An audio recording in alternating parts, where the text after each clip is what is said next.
Welcome. This video will highlight many of the important features of your math course. Your course may vary slightly from the one shown in this video, but it will provide an overview of the key features of your course. The topics include the general course layout, calendar, announcements, discussion forums, assessments, and gradebook. Let's first talk about the general course layout. The first time you log into the course, this is the default home page, which I recommend changing. To change the default home page, click Change User Information, check the first two boxes under Show on Home Page. This is also where you can upload a picture of yourself to customize your account.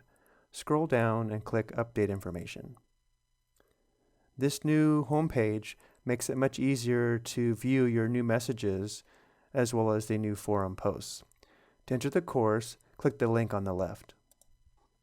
The general course layout is to have the calendar on the top, followed by the announcements, followed by the orientation assignments and discussion forums. Below that we have the course content, which for this course consists of a review, the chapters that are covered, as well as a folder for the midterm and the final. If we click on a specific chapter, it's organized like a textbook, where we have learning outcomes, chapter resources, followed by the sections, followed by a review and a test. If we click on a specific section, all the sections are organized in the same way, where there's a link for the textbook, a link for the video assignment, and a link for the homework assignment. Below the sections, we have an optional review, a chapter test, and for this course, you are required to upload your work for each chapter test using this upload link. And then for the midterm and final, there is an optional review, a take-home part, and a proctored part. And now let's talk about the course calendar, which is where you can view course due dates, access assessments, and submit late passes. All the due dates are listed on the course calendar above. You can change the number of weeks showing by using the drop-down menu in the upper right and changing the number of weeks. If we click on a specific day, links appear below the calendar, which is one way to access the content for that day. Notice on the 13th, we have the first course announcement. On the 15th, we have a variety of orientation assignments due, as well as the review. Notice on the right, there is a Use Late Pass link. You use this link to submit a late pass to extend the due date by 2 days or 48 hours. Just remember, you must submit a late pass before the due date, not after. If we click on the 17th, we have links for the textbook, the video assignments, and homework assignments. And now let's talk about the announcements, which is the main form of communication throughout the semester. It's important that you read all announcements to stay updated about new course information. New announcement links will appear on the course calendar, as we see here on the 13th. You can also view announcements by clicking the Announcements tabs. The announcements appear from newest to oldest. The announcements also contain the due dates in red. The discussion forums are where you can ask general questions about the course, as well as post math questions to get help from your instructor as well as other students. The required discussion forums will appear on the course calendar. You can find all the discussion forums under the Discussion Forums tab here. Here we have Discussion 1, which is Introduction. Below we have the Math Lounge, which is where you post general math questions, followed by discussion forums for each chapter. This is where questions from the homework will appear. You won't post your questions here. You will use a link within the homework assignment.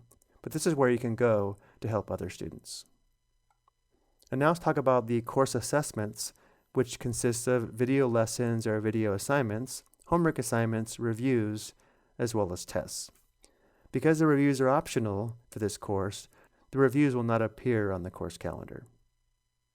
However, I do recommend going into each chapter. If we click on a particular chapter, let's say chapter 8, and then section 8.1, notice how we can find the video assignment and homework assignment for that section. Let's enter a video assignment.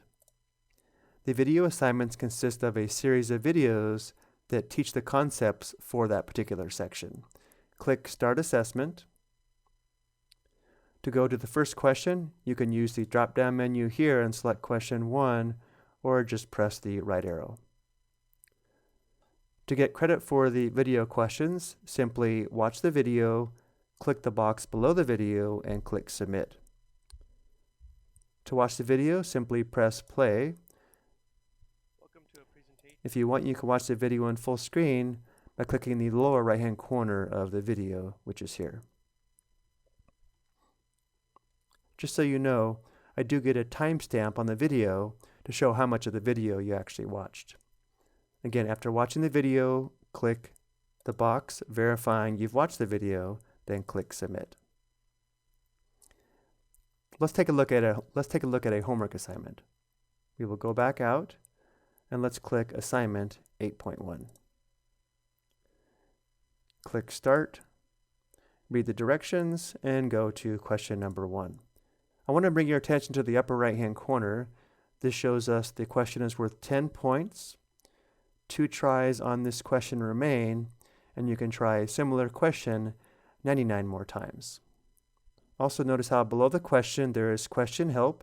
There's a link for a video. This video is not the same as the video lesson. This is a short video example that should help you solve the given problem. You can also post the question to the forum by using this link. If you do post to the forum, it is important to enter your work and what you tried and what your specific question is. This will allow me or another student to provide you with the best help possible. Let's click in the answer cell. If we need any special symbols or characters, we can always find them in this math palette. Notice how you can also click functions as well as trig. Now let's miss this question on purpose.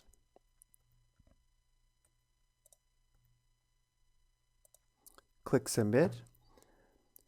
Notice how it shows us the answer is wrong.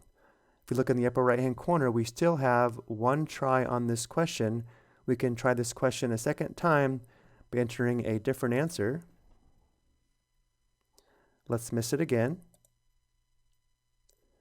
Notice now, in order to try it again, we have to try a similar question because we don't have any more tries on this version. If you want to see the correct answer, you can click on this little key here, and it will show what the correct answer should have been. And again, remember, each chapter has an optional review and then a chapter test. One thing I want to mention about the test is they are timed. So if we click on the test, notice how there's a 2-hour time limit. Once we click Start Assessment, it's going to give us a warning. Once we enter the test, we have to complete it because the timer will not stop. We read the directions and go to the first question. And notice how the timer shows here in the upper right-hand corner. So again, you cannot enter a test, close out, and come back another day. Once you open a test, you must complete it. And now let's talk about the course gradebook. The gradebook will show you your current grade in the course at all times. It also gives you a way to access assessments as well as submit late passes. To access the gradebook, click Gradebook on the left. Notice how there are links for all the assignments. You can also submit a late pass here. It will show you your scores, the possible points, as well as the due date. Scrolling to the bottom, you can always check your grade. Notice there are 2 columns. There's a past due grade and a past due and attempted grade. The past due grade only counts the work that is past due. The past due and attempted grade counts the work that is past due, as well as the work you are working on or have completed early. I hope you have found this orientation helpful. Welcome to the course.